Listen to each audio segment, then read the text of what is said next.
সবচাইতে ভয়ঙ্কর অভিজ্ঞতা, কোনো প্রাণীর জন্য সর্বোচ্চ এবং সবচাইতে ভয়ঙ্কর অভিজ্ঞতা হচ্ছে মৃত্যু। এবং এত ভয়ঙ্কর অভিজ্ঞতা, এই অভিজ্ঞতাটা কারো কাছে শেয়ার করে যাওয়া যায় না। মরার সময় কেউ বলে যেতে পারছিল আমার মরতে এমন লাগছে, বলতে পারছে? কেমন লাগছে বলতে পারে? বলা যায় না। তার আগেই চলে যেতে হবে। কুল্লু নাফসিন যায়িকাতুল মাউত, প্রত্যেকটি আত্মার মৃত্যুবরণ করতে হবে, এটা আমরা সবাই জানি। The most certain thing in life is death, but the most uncertain thing in our life is the time of death. এই জীবনের সবচেয়ে সুনিশ্চিত বিষয় হলো মরণ, সবচেয়ে অনিশ্চিত বিষয় হলো মরণের সময়। চিল্লায় এখন ঠিক কিনা? এই পৃথিবীতে আসার একটা সিস্টেম থাকে, যাওয়ার কোনো সিস্টেম নেই, ঠিক কিনা? আসার সময় আগে আসছে আমার দাদা, তারপর আমার বাবা, তারপরে আমি, তারপরে আমার ছেলে, তারপরে আমার নাতি, তারপরে তার ছেলে, ঠিক কিনা? তার মানে আসার একটা সিরিয়াল আছে, যাওয়ার কোনো সিরিয়াল আছে নাকি? কথা কন। নাকি সিস্টেম দাদা আগে আসছে, দাদাই আগে যাবে, নাতি যেতে পারবে না? কথা বলেন। দাদার আগে নাতি মরে, এরকম আছে না নাই? মায়ের আগে মেয়ে যায়, আছে না নাই? মুরব্বী বাজানেরা বেঁচে থাকে, আমাদের মতো যুবকগুলো অ্যাক্সিডেন্টে মারা যায়, আছে না নাই? আবার অসুস্থরা বেঁচে থাকে, সুস্থরা মরে যায়, আছে না নাই? হাসপাতালে রোগীগুলো বেঁচে থাকে, ডাক্তার মরে যায়, আছে না নাই? তার মানে এই মরণের একটা সিরিয়াল, দুনিয়ার থেকে চলে যাওয়ার কোনো সিরিয়াল থাকে না, মরে যাওয়ার সিরিয়াল থাকে না, আসার একটা সিরিয়াল থাকে, যাওয়ার কোনো সিরিয়াল থাকে নাকি বলেন? এই দুনিয়ার জীবন আকাশ থেকে পাঠানো পানির মতো, এই পানি দিয়ে দুনিয়াতে গাছ হয়, একদিন গাছগুলো মরে যায়, ভুসি হয়ে যায়, বাতাসের এক ঝাপটায় ভুসিগুলো কই যায়, খুঁজেই পাওয়া যায় না, ঠিক কিনা? কোথায় যে চলে যাবে দুনিয়ার জীবন, খুঁজেই পাওয়া যাবে না। টিকে থাকবে, অবশিষ্ট থাকবে, আজীবনের জন্য অপেক্ষা করবে একটা কাল, সেটা হচ্ছে আখিরাত। চিল্লায় বলেন ঠিক কিনা? আমরা লোভের মধ্যে পড়ে আছি, মহাচ্ছন্ন, কখন যে ডাক চলে আসবে আমরা জানি। চিল্লায় বলেন জানি। কুল্লু নাফসিন যায়িকাতুল মাউত সুম্মা ইলাইনা তুরজাউন। সবাইকে মরতে হবে, কেউ থাকবে না। এই পৃথিবীতে প্রাণ নিয়ে যারা আগমন করার সুযোগ পেয়েছে সবাই মরবে, আজ হোক কাল, আগে হোক পরে, সবাইকে যেতে হবে। চিল্লায় বলেন ঠিক কিনা? আবার আল্লাহ বললেন আইনামা তাকুনু ইউদরিকুমুল মাউত, যেখানেই থাকো না কেন মৃত্যু তোমাদেরকে ছাড়বে না, মৃত্যু তোমাদেরকে সাক্ষাৎ করবে, মৃত্যু তোমাদেরকে খুঁজে বের করবে। যদিও সুদূর আকাশ পানে পালাও সেথায় লাগিয়ে সিঁড়ি, আকাশের উপরে যদি বিশাল সিঁড়ি লাগিয়ে চতুর্থ আকাশে চলে যান, চাঁদের মধ্যে বাড়ি করেন, মঙ্গল গ্রহে বাড়ি করেন, ওই জায়গায় মালাকুল মাউত আপনারা খুঁজে পাবে না। চাঁদেও খুঁজে পাবে, মঙ্গল গ্রহে যদি যান, স্যাটেলাইট, আমাদের একটা বঙ্গবন্ধু স্যাটেলাইট চ্যানেল লঞ্চ করা হয়েছে না, ওইখানে গেলে তো আর নাই মালাকুল মাউত। কথা বলেন।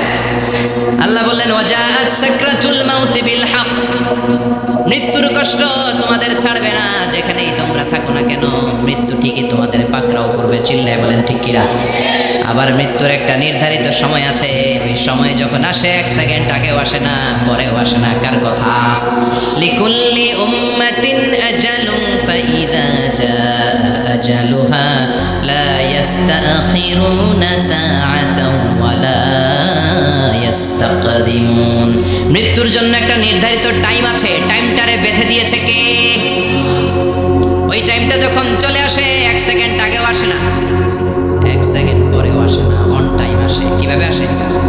On time. কথা বলেন, সবাই বলেন অন টাইম। আরো জোরে বলেন। Death will come on time. Death never late. মৃত্যু যখন আসে অন টাইমে আসে, নির্ধারিত একটা সময় আসে, ওই সময়ের আগেও আসে না, পরেও আসে না, এক সেকেন্ড আগেও আসবে না, পরেও আসবে না। মনে করেন আপনাকে রব্বুল আলামিন 60 বছরের হায়াত দিয়েছে, আপনার বয়স এখন 50 বছর, আরো বাকি কয় বছর? এখন গোটা বিশ্বের সবাই মিলে যদি আপনারে মারতে চায়, কিছু করতে পারবে নাকি? কথা বলেন। আবার রব্বুল আলামিন আজ রাত 12টায় আপনার হায়াত কেড়ে নেবে, মালাকুল মাউত এসে রূহ কবজ করবে, দুনিয়াতে আর থাকার কোনো পারমিশন আপনার নাই, থাকার কোনো সুযোগ নাই। গোটা বিশ্বের সবাই মিলে যদি আপনারা রাখতে চায়, রাখতে পারবে নাকি? কথা বলেন। চলে যেতে হবে। এই পৃথিবীটাকে এত বড় মনে করো না। You have to go back to your lord. তোমাকে তোমার রবের কাছে ফিরে যেতে হবে। এই দিন দিন না, আরো দিন আছে, খেলা হবে, সেদিন খেলা হবে, ফাইনাল খেলা। ওই খেলার জন্য আমরা অপেক্ষা করছি। এই পৃথিবীতে ক্ষণিকের জন্য আমরা এসেছি, হ্যাঁ, very short period of time. আসল সময় শুরু হবে সেদিন, কিয়ামতের দিনটাই যেদিন আমরা উলঙ্গ হয়ে দাঁড়াবো, সূর্যটা মাথার কাছে চলে আসবে, সূর্যের তীব্র তাপে মাথার মগজগুলো গলে গলে নাকের ছিদ্র আর কানের ছিদ্র দিয়ে বেয়ে বেয়ে জিব্বাটা কুকুরের মতো তৃষ্ণায় বের হয়ে নাভির সামনে এসে ঝুলতে থাকবে, কুকুর যেমনি ঝুলায়। সবাই তৃষ্ণার্ত, ক্ষুধার্ত, ঘর্মাক্ত, পেরেশান, চিৎকার, চেঁচামেচি, কান্না, বিলাপ। সবার মুখে একটাই আওয়াজ, আল্লাহ আমার বাঁচাও। ওই দিনের জিকিরের নাম কি? বাঁচাও। সবাই বলেন ওই দিনের জিকিরের নাম কি? রব্বুল আলামিন বলেন, ওই কঠিনতম দিনে যদি বাঁচতে চাও, দুনিয়ার মায়াকে ভুলে যাও, আখিরাতের জন্য প্রস্তুতি নিয়ে ফেলো। বাল তুসিরুনাল হায়াতাদ দুনিয়া ওয়াল আখিরাতু খায়রুন ওয়া আবকা। তোমরা এই দুনিয়ার জীবনটারে অনেক বড় মনে করো, মনে করো এটাই আসল। আল্লাহ বলে এটা আসল না, এটা নকল। আসল হচ্ছে আখিরাত, ঠিক কি না? এই দুনিয়ার জীবন হলো অস্থায়ী, আখিরাতের জীবন হলো চিরস্থায়ী জীবন। এই দুনিয়ার জীবনটা উত্তম নয়, আখিরাতের জীবনটা উত্তম। কার কথা? বাল তুসিরুনাল হায়াতাদ দুনিয়া। তোমরা এই দুনিয়ার জীবনকে বড় মনে করো, দুনিয়া দুনিয়া করো। তোমরা আব্দুল্লাহ না হয়ে আব্দুল দুনিয়া হয়েছ, আল্লাহর দাস হও নাই, দুনিয়ার দাস হয়েছ।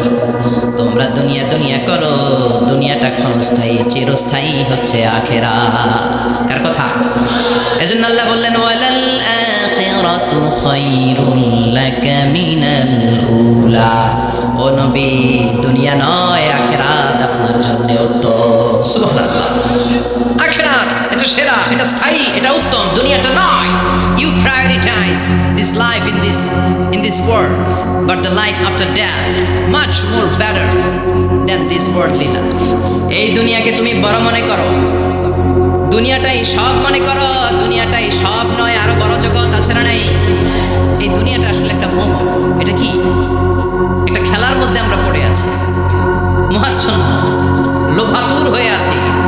চাকচিক্যময় দুনিয়া দেখে এর পরীক্ষার ভেতরে পড়ে আখিরাতকে আমরা ভুলেই গিয়েছি।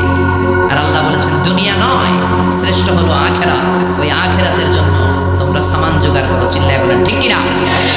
আবার আল্লাহ বললেন, এই দুনিয়ার জীবনটা হলো মাতাউল গুরুর, ওয়া মাল হায়াতুদ দুনিয়া ইল্লা মাতাউল গুরুর। দুনিয়ার জীবনটা হলো সাময়িক ভোগের সামগ্রী, সাময়িক ভোগের বিষয়। আজ আছে কাল নাই, হাতের ময়লা, ছেড়ে দিলে সব শেষ, ঠিক কি না? আবার আল্লাহ বললেন, এই দুনিয়ার জীবন হলো লাইবুন ওয়া লাহবুন, ওয়া মাল হায়াতুদ দুনিয়া ইল্লা লাইবুন ওয়া লাহবুন। দুনিয়ার জীবন হলো খেল তামাশা, মরলে সব শেষ হয়ে যাবে। চিল্লায় বলেন ঠিক কি না? জোরে বলেন। আবার চলে যাওয়ার কোনো ভরসা নাই, এক সেকেন্ডের মধ্যে সব হয়ে যায়। একটা সঙ্গীত আছে না, এক সেকেন্ডের নাই ভরসা, ভঙ্গ হবে রং তামাশা, চক্ষু বুঝিলে হায়রে দম ফুরাইলে। চিল্লায় বলেন ঠিক কি না? অনেকে খাওয়ার টেবিলে বসে মারা যায়, আছে না নাই? ফুটবলার ফুটবল খেলতে খেলতে মরছে, দেখেন নাই? ক্রিকেট খেলতে খেলতে মরা যায়, আছে না নাই? রেসলিং খেলতে খেলতে মারা যায়, দেখেন নাই? হ্যাঁ, এরকম ভিডিও দেখা যায় যে প্রতিপক্ষকে রেসলিং খেলায় মারতে মারতে শেষ, এখনই জিতে যাবে, হঠাৎ করে তাকে কিচ্ছু বোঝে না, হঠাৎ করে জমিনে উল্টে পড়ে যায়। রেফারি এসে মাটিতে বাড়ি মারে, আর লড়ে না, আছে না? রেফারি কি করে? মাটিতে বাড়ি মারে, এতক্ষণ সে জিতে যায়, এখন আর নড়েই না। তাকাতে তাকাতে দুনিয়া থেকে নাই। অনেক টেলিভিশনের নিউজ রিপোর্টার রিপোর্ট করতে করতে নাই, দম ফুরাইলে ঠুস শেষ হয়ে যায়। অনেকে অ্যাক্সিডেন্টে মরে, সড়ক দুর্ঘটনায়, অনেকে বিমান দুর্ঘটনায় মরে, আকাশে মরে না। অনেকে পানিতে ডুবে মরে, অনেকে আগুনে পড়ে মরে, অনেকে ক্রস ফায়ারে মরে, আছে না নাই? আবার অনেকে রাত্রিবেলা বিছানায় ঘুমোতে যায়, সকালে আর ওঠে না। কত ধরনের মরণ। আল্লাহ তুমি আমাদেরকে ভালো মরণ দিও, ইমানি মরণ দিও।